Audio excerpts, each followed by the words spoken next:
Chers téléspectateurs, bonsoir, bienvenue sur la Radio Television Voice of the Cross pour ce nouveau bulletin d'information hebdomadaire. Les programmes se poursuivent à la base dans la nation et dans les nations. La suite dans un instant.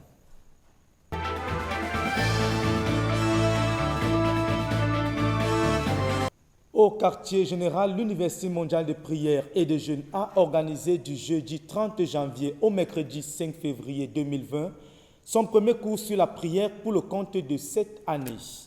Il faut également noter qu'il s'agit de leur premier cours pour la phase 3, mais aussi le premier cours sur leur nouveau campus au lieu d'Indumbi, nouveau site. Un cours s'adressant aux ministres, aux enfants, qui ont été arrosés par la parole dispensée par le pasteur Théodore Andossi, orateur principal, Jacques Cotier. Le premier cours de l'Université mondiale de prière et de jeûne sur son site Ndombi s'est tenu du 30 janvier au 5 février 2020. Il a rassemblé environ 158 ministres aux enfants venus des différentes provinces spirituelles de la nation et de 4 autres nations. Environ 4000 auditeurs de 126 nations ont suivi ce cours par ABC Online. Les activités qui ont meublé ce programme comprennent entre autres le culte matinal, un enseignement solide de la vice-chancelière sur le message de Berthois, la lecture biblique et le disciple de Jésus, les rencontres dynamiques quotidiennes avec Dieu et l'enseignement du pasteur Théodore Andossi sur les faiseurs de rois. Ce 5e cours pour les ministres aux enfants a donc démarré le 30 janvier dès 18h sous la direction de la sœur Émilie Tendo.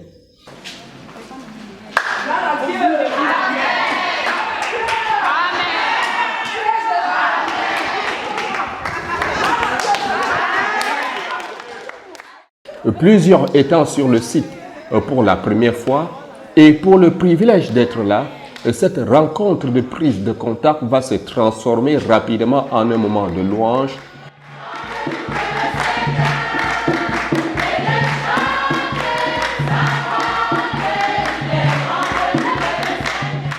et en plus des proclamations, les réjouissances des frères vont faire descendre Dieu au milieu des saints et comme preuve, un chant inspiré et entonné.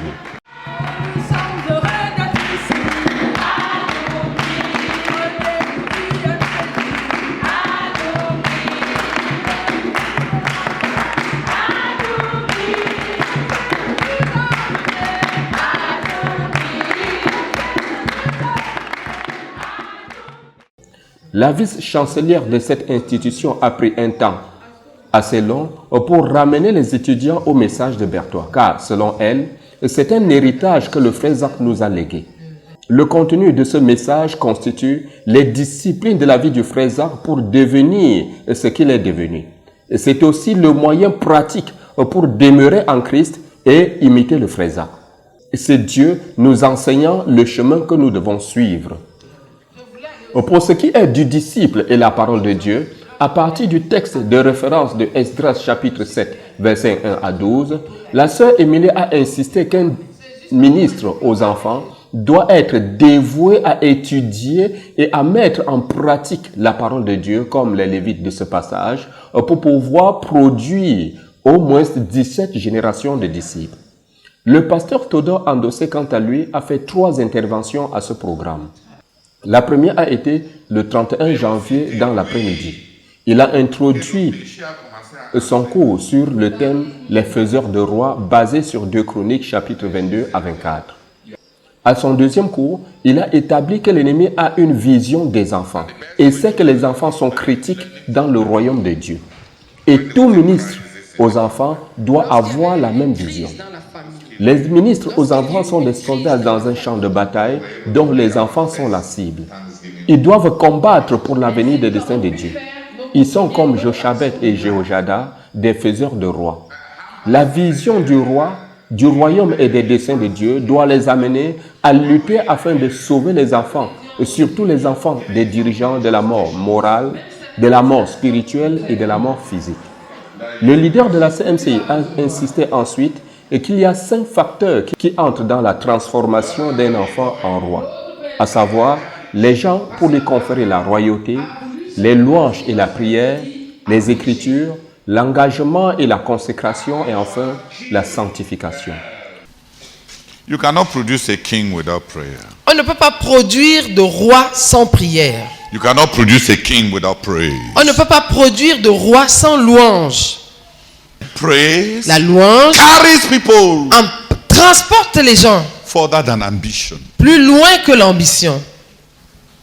So Joash Donc Joas was made king, a été fait roi accompanied by accompagné de praise. louange. Praise makes people strong. La louange rend les gens forts. Praise makes a ministry strong. La louange rend un ministère fort. Praise makes kings. La louange fait des rois. Et chaque ministre aux enfants doit utiliser tout ce qu'il a pour sauver et servir les enfants. Dans la phase 3 de notre œuvre, les ministres aux enfants doivent être comme Jéhojada, capables de prendre un enfant, assurer sa protection, le former en disciple du Seigneur, en faire un dirigeant et l'accompagner dans un ministère distinct pour Dieu. Ils seront ainsi capables de produire des rois et des prophètes à partir des enfants que Dieu nous a donnés. De Ndumbi pour la RTVC, Jacques Couty.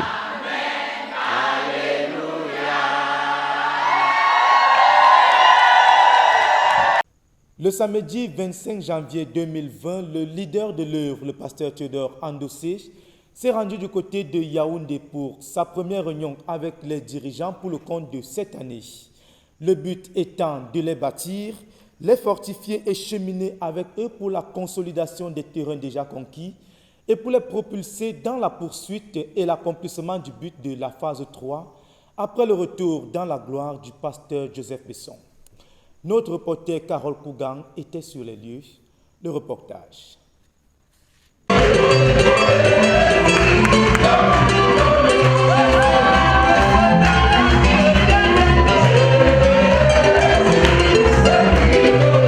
Samedi le 25 janvier 2020, le pasteur Théodore Andossé est parti de la croisade de prière de 120 jours qui a lieu au quartier général de la communauté missionnaire chrétienne internationale pour tenir sa promesse de rendre ministère aux dirigeants de l'église à Yaoundé, les bâtir, les fortifier et cheminer avec eux une fois chaque mois, au moins pendant 1 an, après le retour à la maison paternelle du pasteur Joseph Besson.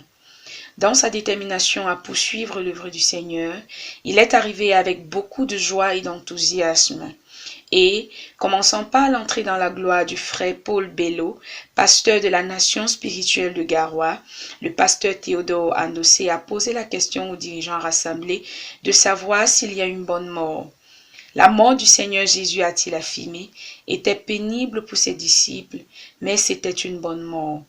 Il a fait comprendre à l'auditoire que même après la mort, le ministère d'un homme peut continuer par la foi. Prenons l'exemple sur Abel dans le livre d'Hébreux, qui par la foi a reçu l'approbation de Dieu et qui parle encore quoique mort. L'écrivain du livre d'Hébreux pouvait encore l'entendre, et même après des millénaires après sa mort, il nous parle encore. Il y a certaines personnes, a dit le pasteur Théodore Andossé, dont la mort n'interrompt pas le ministère. Ces personnes ont mené une bonne vie et quand elles meurent, elles parlent. Revenant sur le pasteur Bello, il a mené une bonne vie. Il a vécu 7 années d'obéissance ininterrompue. Par la foi, il a rendu un service excellent à Dieu, qui a approuvé et béni son ministère avec beaucoup de fruits, beaucoup de joie et d'encouragement. En conséquence, pour ceux qui aiment notre vision et notre ministère, le frère Paul Bello et le pasteur Joseph Besson peuvent encore leur parler par la foi, car ils ont vécu à la satisfaction du cœur du Seigneur et leurs œuvres en rendent témoignage. Par la suite, le pasteur Théodore a fait un rappel de la dernière rencontre avec les dirigeants de l'église à Yaoundé, où nous avions vu à partir du livre de Jean chapitre 12 que la vie du pasteur Joseph Besson sera multipliée et non remplacée. Nous avons décidé, a-t-il rappelé, que la mort du frère Joe sera une multiplication du frère Joe et non un remplacement du frère Joe. Tout remplacement sera une perte parce que personne ne peut être en mesure de porter toutes ces responsabilités qui sont entre autres mari et père, vice-président du FRESAC, ministre assistant aîné du frère Théodore, directeur de RVC et bien d'autres. Ensuite, à partir du livre d'Éphésiens, le pasteur Théodore a rappelé la volonté de Dieu pour l'Église à Yaoundé telle que révélée au FRESAC. Il a spécifié que Dieu a une maquette pour chaque église et la maquette de Dieu pour l'église de Yaoundé est clairement connue. L'église de Yaoundé a toujours servi de base à notre ministère et de centre pour l'expansion.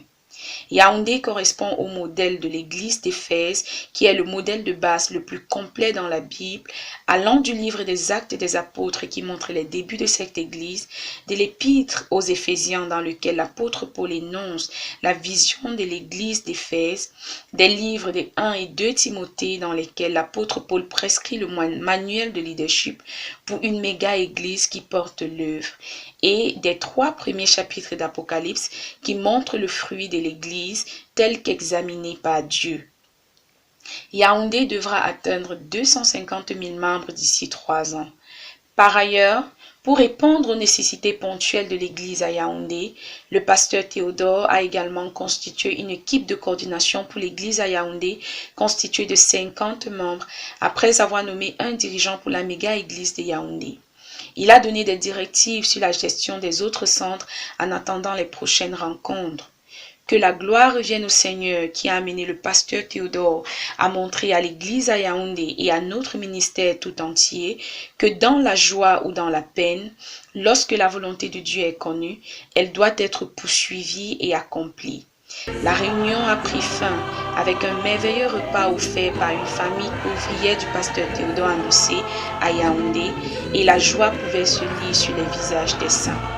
De Yaoundé pour la RTVC, je suis Carole Kougan.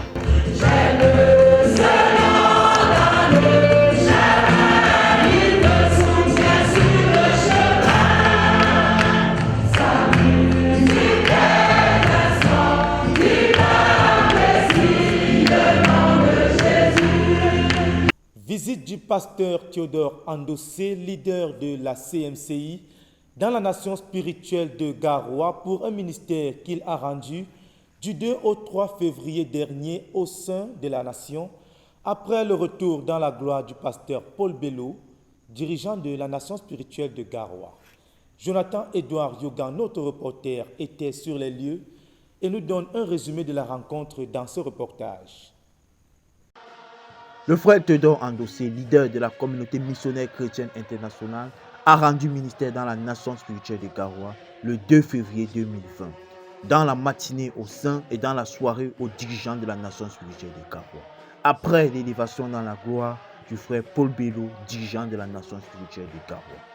Ce ministère qui visait à encourager, consoler et assurer la continuité s'est déroulé au hall de la CMCI de Garoua, en présence d'une multitude de saints en provenance de plusieurs localités dans le nord. Le Seigneur, par l'intermédiaire du frère Théodore, a commencé par demander au frère de remercier Dieu d'avoir ramené le frère Paul Bello à la maison et a ajouté qu'à tout moment, un croyant devrait être prêt à partir et planifier son travail pour les 100 prochaines années. Le Seigneur a également révélé le fait que la mort est un révélateur. Death gathers those who are spiritually minded. La mort rassemble ceux qui ont une pensée spirituelle.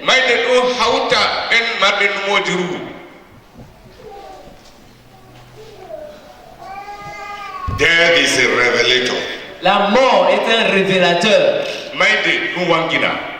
Elle rassemble ceux qui ont un esprit spirituel et révélera le cœur de beaucoup dans la nation spirituelle des Garoua. Pour mieux l'expliquer, le Seigneur, à travers le frère Théodore, a utilisé l'exemple de Jésus-Christ. Le jour où le Seigneur Jésus-Christ devait monter au ciel, il y avait plus de 500 personnes présentes. Mais seulement 10 jours plus tard, à la réunion de prière, seulement 120 étaient présents. La mort rassemble, la mort disperse. La mort révélera votre cœur. Satan connaît le pouvoir de dispersion de la mort. C'est pourquoi les Écritures disent « Le berger sera frappé et les brebis se disperseront ». La mort rassemble ceux qui sont spirituels et disperse ceux qui sont égoïstes. Que la mort du frère Paul Bello rassemble pour nous de nombreux aigles. Ceci était le cri du frère Théodore et des saints de la nation spirituelle de Garoua ce jour. Le Seigneur a continué de nous révéler par son serviteur le frère Théodore Andossé qu'avant le départ de Jésus, il avait donné des instructions claires et que ceux qui l'avaient obéi immédiatement étaient les disciples désignés, les femmes qui étaient autour de lui et sa famille restreinte. Pourquoi les autres n'étaient-ils pas là? Ceux qui sont restés pour obéir sont ceux-là qui ont tout abandonné pour le Seigneur. Ils n'avaient nulle part où aller. Le Seigneur a également révélé le fait que le leadership spirituel est la capacité de prendre des initiatives. Quelqu'un doit parler et diriger les autres. Cela ne signifie pas qu'il est plus qualifié que les autres. Pierre n'était pas qualifié, mais il a vu que quelque chose devrait être fait. Il a pris l'initiative en réunissant les disciples. Le chef est celui qui endosse la responsabilité. Ce n'est pas une nomination, mais une émergence, un self-appointment. Lorsque tu es dirigeant coordonnateur à la suite d'un dirigeant primaire, tu dois travailler avec les autres. Si tu commences à te comporter comme un dirigeant primaire, tu es un usurpateur. Un dirigeant garde entièrement tout ce que son père a laissé. La facilité de retirer des gens parce qu'ils ne vous plaisent pas ou ne vous aiment pas dépeint le fait que vous n'êtes pas un leader.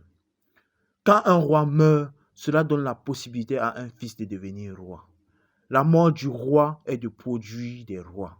Un roi meurt, des rois naissent. Le frère Paul Bello est parti, qu'une multitude de Bello s'élève.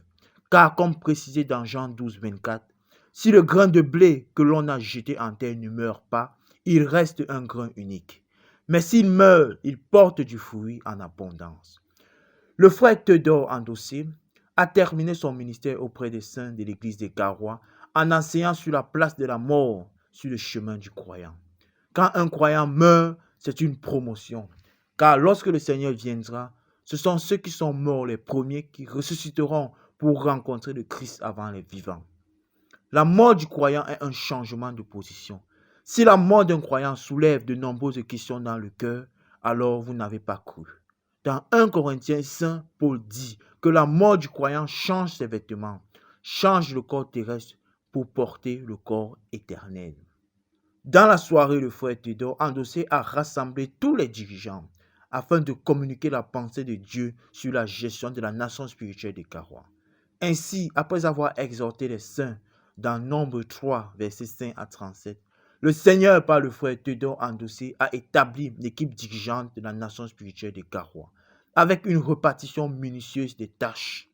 Ceci nous accorda la grâce de voir déjà le début d'un vaste mouvement d'émergence des petits Bello dans notre ministère, qui vont se lever afin que le but de la phase 3 soit accompli dans les 3 prochaines années. Que le Dieu vivant soit exalté pour ses merveilles. Depuis Garoua pour RTVC, je suis Jonathan Yugan. Des bonnes nouvelles venant de la province spirituelle de Douala, avec la célébration le 12 janvier dernier des 20 ans d'existence de l'Assemblée chez Maman Jeannette Fongang de la famille Fatélé, avec au programme une campagne d'évangélisation qui a abouti au salut de 14 personnes. De plus, l'Église, depuis son retour de la Convention, est engagée dans la pénétration de nouvelles localités et de nouveaux quartiers. Et pour cela, on a déjà enregistré une campagne d'évangélisation de 3 jours dans la localité de Lendi, conduite par le pasteur Martin Fatélé, avec 366 participants et 77 convertis. Notez encore une sortie d'évangélisation d'une équipe de jeunes sous la direction du frère Cyril Mendo pour une expédition missionnaire de 2 semaines qui les a conduits à pénétrer le sud-ouest et le Mungo, enregistrant ainsi 41 localités parcourues, 14 nouvelles localités pénétrées, 91 maisons atteintes, 25 assemblées de maisons implantées, 231 personnes atteintes avec l'évangile et 73 convertis. En plus de cela, 254 traités ont été distribués. Également, une équipe constituée d'enseignants conduite par le frère Antoine Kala a également mené une expédition de localité en localité pour enseigner et restituer le message de la Convention. À présent, dans l'actualité internationale, avec en République démocratique du Congo, une retraite des dirigeants qui a eu lieu du 16 au 19 janvier dernier, conduit par le frère Jean-Baptiste Tiati, missionnaire numéro 1, basé à Lumumbashi. Le but étant de restituer les enseignements reçus à la convention, mais aussi à la concertation, et ensemble planifier la poursuite et l'accomplissement du but de la phase 3 en République démocratique du Congo, savoir 2 millions de disciples dans 40 000 églises de maison. Le reportage de Cynthia Siaka. Ils sont retournés en République démocratique du Congo le 7 janvier 2020 après leur séjour à Koumé pour la 3e convention mondiale de la CMCI. Les frères de la RDC ont tout de suite tenu une retraite des dirigeants et les missionnaires nationaux du 16 au 19 janvier avaient pour objectif non seulement de leur restituer ce qui s'est dit lors des conventions et concertations, mais aussi de lancer la phase 3 de l'œuvre en RDC. Thème de la retraite, être disciple de Jésus et faire des disciples de Jésus. Sous la direction du frère Jean-Baptiste Tsiassi, missionnaire numéro 1 en RDC et basé à Lubumbashi, la capitale, les frères ont élevé à Dieu des actions de grâce pour la nouvelle année, puis ont prié pour le leader, le pasteur Théodore Andossé, la croisade de 120 jours actuellement en cours à la base, le but de la phase 3 et les besoins personnels des saints et de l'Église, notamment pour l'acquisition de la parcelle de terrain où s'est tenue la retraite au quartier résidentiel Golf et les potentielles constructions. Mais plus important encore, ils ont été enseignés à partir des passages de Luc 12, 1 à 5, Marc 3, 13 à 14 et Luc 8, 5 à 15 sur les critères à remplir pour être disciple du Seigneur Jésus. Le frère Jean-Baptiste a donc restitué aux frères les enseignements du leader relatifs à la formation des disciples, message de Berthois, ce qui a amené ces derniers à renoncer aux péchés tels que l'hypocrisie, la déloyauté et l'indépendance et à s'engager à mettre en avant les intérêts de Christ. La contribution de la RDC à l'accomplissement du but de la phase 3 consistera donc à produire 2 millions de disciples dans 40 000 églises de maison, sachant que d'après l'ONU, la population en RDC sera de 100 à 104 millions d'habitants. L'Église veut offrir à Dieu au moins la dîme de la population. La retraite de 4 jours s'achève le 19 janvier au soir, après que le frère Tiassi ait prononcé les paroles de bénédiction sur les frères. De Koumé pour la RTVC, je suis Cynthia Siaka.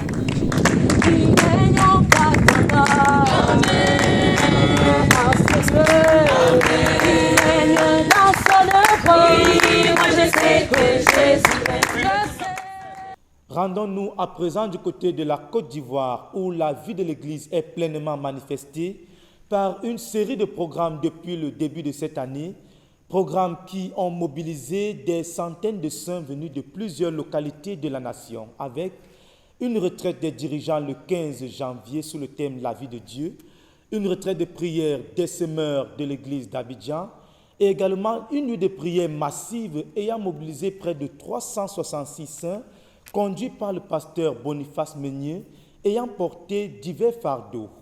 Le reportage d'Arnaud Yebois depuis Abidjan. La vie de Dieu, c'est le thème développé par le pasteur Boniface Meunier, leader national de la communauté missionnaire chrétienne internationale de Côte d'Ivoire, tout au long de l'enseignement de ce mercredi 15 janvier 2020. Il a centré son message sur comment mener une vie qui plaise à Dieu. D'entre deux jeux, l'orateur a présenté Dieu comme étant le Dieu de multiples vertus, tout en définissant sa vie comme celle qui vient d'une intelligence renouvelée. Cette vie qui est l'émanation de son caractère, de sa sainteté, doit être impérativement menée par chaque croyant. Dans un style simple, clair et digeste, utilisant des anecdotes, des illustrations à bon escient, l'orateur a su traduire la pensée de Dieu. La vie de Christ. The life of Christ. La vie de Dieu. The life of God. La vie que le Saint-Esprit crée. The life that the Holy Spirit creates. La vie qui fait qu'on manifeste la patience. The life that makes us to manifest patience. Qu'on manifeste la douceur. That makes us to manifest kindness. Qu'on manifeste la persévérance. That makes us to manifest perseverance. Dans les épreuves. In trials. Dans l'adversité. In adversity. Cette vie-là. That life. Dieu veut que tous ses enfants la manifestent. God wants each of his children to manifest it. La concentration et l'attention étaient de mise dans la salle. Les dirigeants ont pris note de chaque parole proclamée par l'orateur. Et c'est dans cette atmosphère, ayant bien saisi le fardeau de Dieu cette nuit, les dirigeants ont répondu au message par la prière pour traduire leur engagement à dire oui à la vie de Dieu. En définitive, si la vie de Dieu est menée, alors c'est l'Église qui gagne et la vie chrétienne sera encore plus aisée. Les participants satisfaits sont rentrés avec la pensée de vivre désormais cette vie.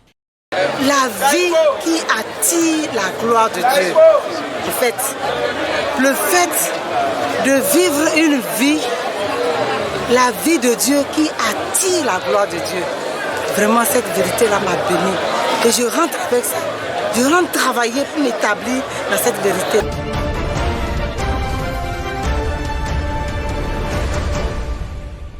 Ils ne sont pas restés en marge de cette convocation solennelle. Les invités ou encore les âmes ont eux aussi écouté l'enseignement dont le thème était axé sur la vie de Dieu. Cette vie qui leur est étrangère, il a fallu pour eux la confronter avant de l'accepter. Insistant sur le fait que les païens sont étrangers à la vie de Dieu à cause du péché, il était nécessaire pour le pasteur Boniface Meignier, orateur de cette formation, de donner des exemples pour soutenir ces vérités. Si tu n'as pas Jésus, if you don't have Jesus, tu es mort. You are dead. Mais nous allons te donner la possibilité de sortir vivant. But we are going to give you the possibility to go out alive. En invitant Jésus dans ta vie. By inviting Jesus into your life. On a vu que ça commence quand Jésus entre dans l'homme. We saw that it begins when Jesus comes into a man. Son esprit produit cette vie-là. His spirit produces that life. Immanquablement touché par ces paroles remplies de force et de sagesse, sous l'invitation de l'orateur, près de 50 personnes ont donné leur vie au Seigneur Jésus-Christ.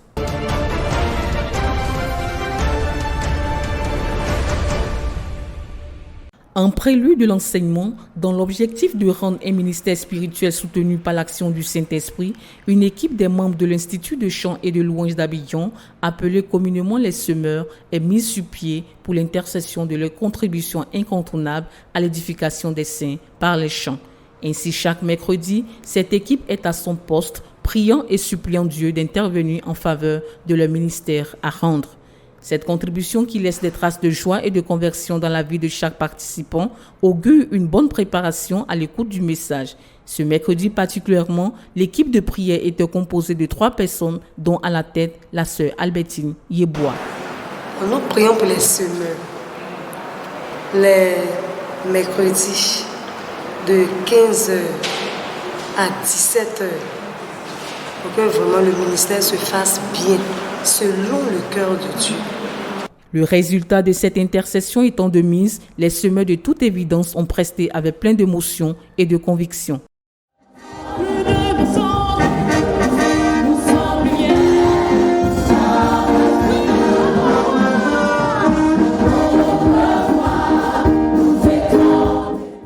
Satisfaits du ministère rendu au corps de Christ, ils ont exprimé leur reconnaissance à Dieu. Je voudrais dire merci au Seigneur qui a été avec nous pendant la prestation des Seigneurs. Il a permis que nous puissions chanter les chants intitulés « Nous ne sommes plus ténèbres, nous sommes enfants des lumières » et combien de chemins tu parcouru. Le Seigneur était avec nous pendant le ministère Seigneur. Il a permis que tout se passe bien, que son nom soit béni. Amen. Je pense que nous allons chaque jour travailler pour améliorer la condition, mais surtout permettre aux Seigneurs d'être sur le podium de co-prédicateur du pasteur Meignier. Amen.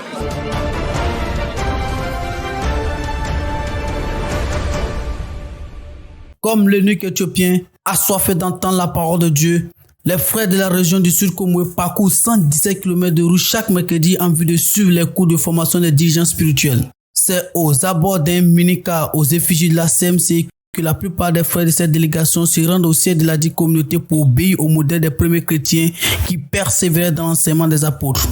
Le frère Henri, malgré son état de santé, est toujours fidèle à cette noble tradition. L'enseignement qui permet aux chrétiens d'être mûrs, d'avoir un enseignement pour affermir sa foi et sa relation personnelle avec Dieu Seigneur Jésus-Christ de Nazareth. Le pasteur Théo Bernard, dirigeant principal de cette localité, a été profondément béni par cette section du 15 janvier 2020 où l'orateur a enseigné sur le thème « La vie de Dieu ». Nous Vraiment, la vie de Dieu, c'est incontournable. La vie de Dieu. Le frère Henri exprime son désir d'avoir l'enregistrement audiovisuel pour mieux s'imprégner des vérités proclamées. En tout cas, c'est un très très très bon enseignement que chacun doit avoir les CD. Et tu me réserves 2 CD déjà pour mercredi prochain. C'est toujours avec satisfaction qu'ils rejoignent leur localité.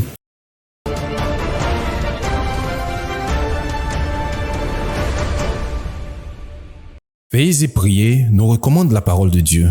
Le pasteur Boniface Meignier, leader de la communauté missionnaire chrétienne internationale Côte d'Ivoire, l'a très bien saisi. Chaque mercredi se tient donc au siège de la CMCI Côte d'Ivoire, 6 à Adjamé, une nuit des prières après le cours de formation des dirigeants, dont le leader en est le principal coordinateur. Divers fardeaux ont été présentés à Dieu, et pour cette nuit du 15 janvier 2020, ce sont 345 frères et sœurs qui étaient avec le pasteur en vue d'intercéder pour l'Église. Dès la prise de parole du pasteur Meignier, il ouvre la séance par des témoignages. Après quoi, il invite l'assemblée à adorer Dieu. Les passages bibliques et les chants ont pleinement enrichi ce moment d'adoration qui a aussi permis aux saints de fixer leur regard sur le Dieu Tout-Puissant. S'appuyant par la suite sur le passage d'Ésaïe 45, le verset 5 à 8, le pasteur Meignier a exhorté les participants à vivre la vie de Dieu afin de jouir de sa protection. Cette exhortation a été soutenue par d'intenses prières et proclamations de victoire, prière qui a connu une insistance de la part de nombreux frères. La prière pour l'Église et pour les missionnaires était aussi au rendez-vous. À partir du passage de 2 Thessaloniciens 3, les versets 1 à 2, le pasteur invita l'Église à prier pour le frère Théodore Andossé, leader mondial de la CMCI et sa famille, et pour nos missionnaires nationaux comme internationaux. Nous allons prier pour nos missionnaires. Cette nuit de prière a été particulièrement marquée par le recrutement de missionnaires. Enfin, l'Assemblée fut encouragée à prier pour la radio-télévision Voix de la Croix, la RTVC.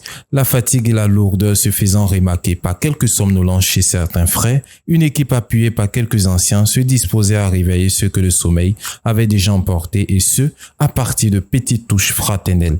C'est autour de 5 heures, avec la joie d'avoir accompli la volonté de Dieu, que les frères présents ont pris congé du siège et rendez-vous est pris pour le mercredi prochain. Chers téléspectateurs, nous sommes donc parvenus au terme de cette présentation, mais les programmes se poursuivent à la base, notamment avec la journée de prière de masse qui a eu lieu ce samedi 1er février 2020 et le siège de prière de 24 heures organisé par le Centre de prière et de jeûne de la conquête du monde depuis ce mercredi 5. De même, la croisade de prière de 120 jours se poursuit à la base. Rendez-vous la semaine prochaine pour la suite des programmes. Que Dieu vous bénisse.